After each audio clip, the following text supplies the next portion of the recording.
The Chennai Shopping Mall Shravana Sambaram KG Sale Nakshi Jewelry Mela Flat 50% off.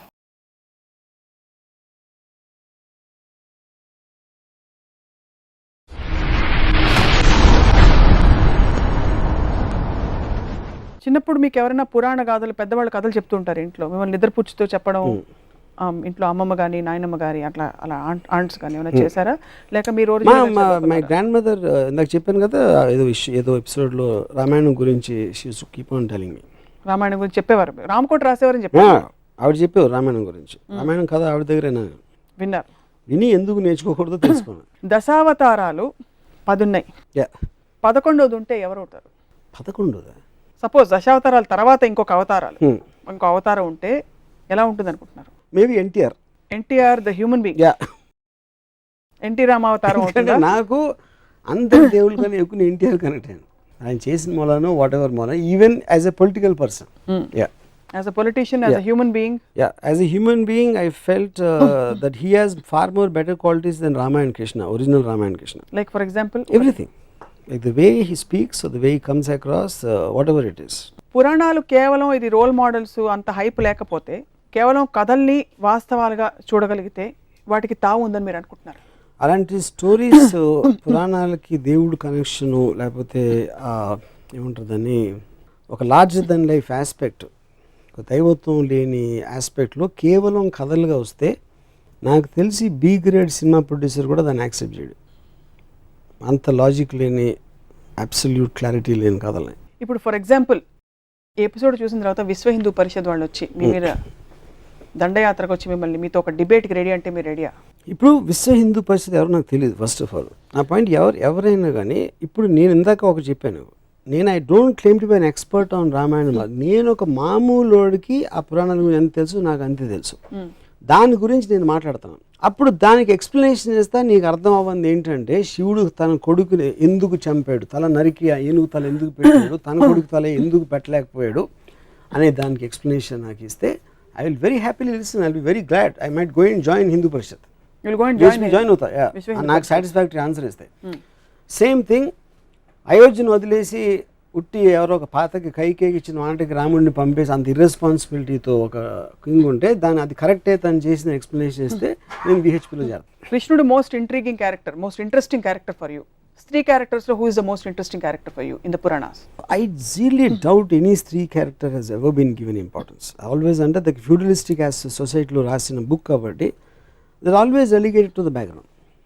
నేను ఎప్పుడు ఏ character కూడా, అంటే మహాభారతంలో టు ఎక్స్టెంట్ జరిగి ఉండొచ్చు అది, బట్ నేను రామాయణంలో మాత్రం అసలు గుర్తుకు. రిమోట్ కంట్రోల్స్ అని స్త్రీల దగ్గర ఉన్నాయి, కైకే దగ్గర ఉంది ఒక పక్క, సీతమ్మ వారి వల్లే మొత్తం అసలు రామాయణం. అంటే అది ఇన్స్టిగేటర్ ఆస్పెక్ట్కి మూవ్ చేసిన దానికి ఒక మనం రోల్ మోడల్స్ గురించి మాట్లాడతాం. రోల్ మోడల్స్ అనే దగ్గర స్త్రీలు ఎప్పుడు నాకు ఎక్కడ కనపడలేదు. సీతమ్మ వారి సహనానికి ప్రతీక, భూదేవ్ అంతటి సహనం సీతమ్మ వారిది. ఎలాగా అంటే అప్పుడు ఏంటంటే దాన్ని రాసింది నేను ఏం చేసినా పడి ఉండాలి అని మగోడు ఒక స్త్రీని నొక్కి పట్టించడానికి ఒక సీతమ్మ వారి ఒక ఎగ్జాంపుల్ ఇచ్చి ట్రై చేశారు ఫ్యూడల్ కైండ్ లో. I think that is what it is.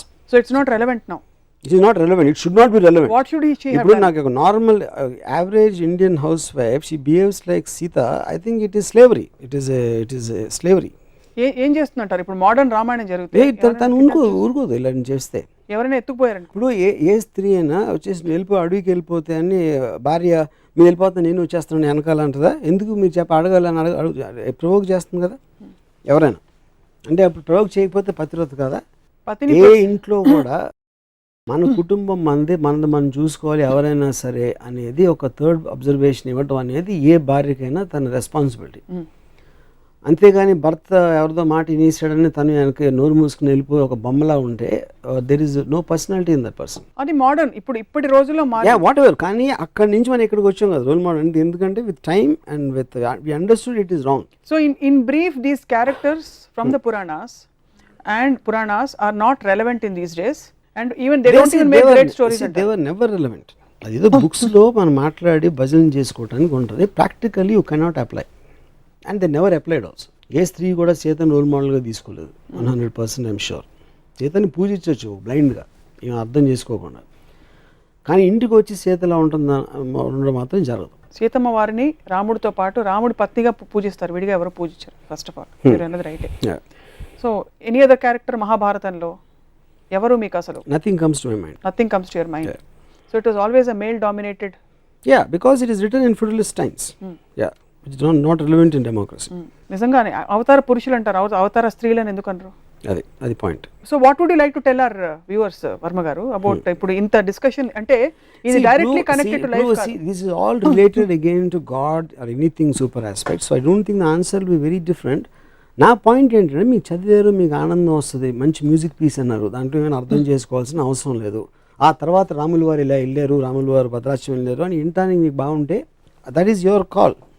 మీ ఎలాంటి మ్యూజిక్ ఇష్టం, ఎలాంటి కథ ఇష్టం అనేది మీ సెన్సిబిలిటీ, మీ ఎక్స్పోజర్, మీ ఐక్యూ లెవెల్ అలాంటి రకరకాల ఆటల మీద ఆధారపడి ఉంటుంది. కానీ పాయింట్ ఏంటంటే మీరు పూజించే ఒక గ్రంథం, మీరు పూజించే పురాణ పురుషులు అసలు నిజంగా ఆ పూజలకి అర్హుల అనేది క్వశ్చన్ చేసుకుంటాం అనేది ప్రోగ్రెషన్కి సింబల్. అది ఒకటి నేను చెప్పేది.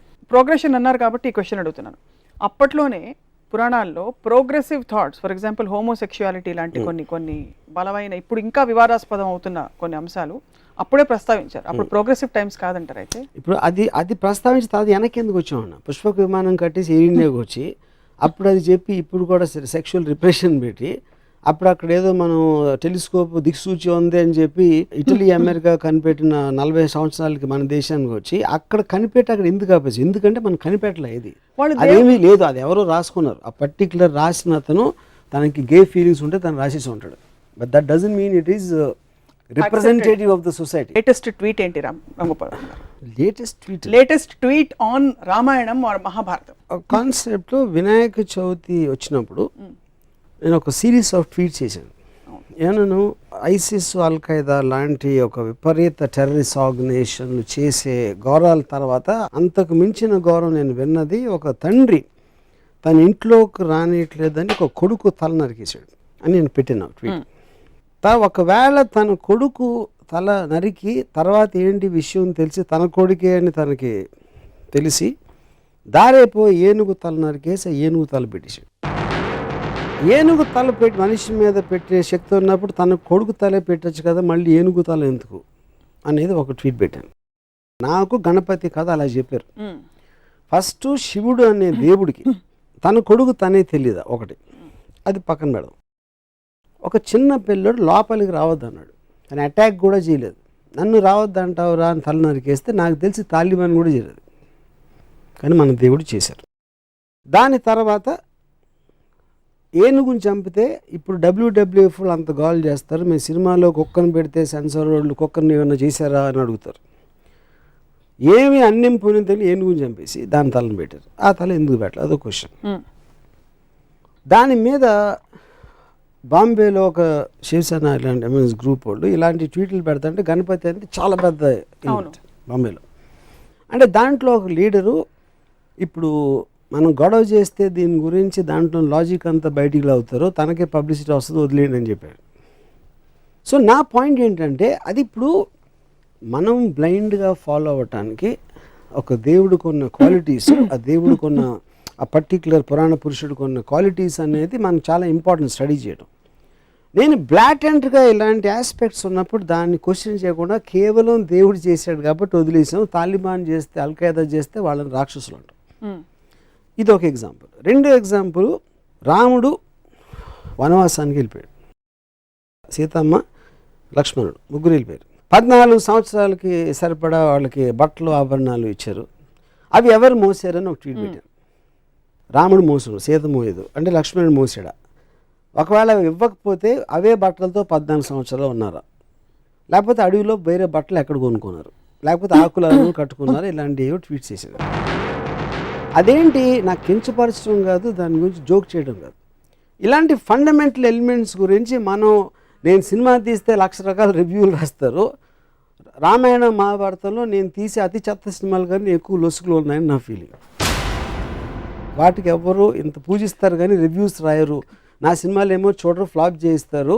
ఆ జలసీ తోటి నా మనసులోంచి వచ్చిన ఒక ఆక్రోషం నుంచి ఆ ట్వీట్స్ వచ్చాయి.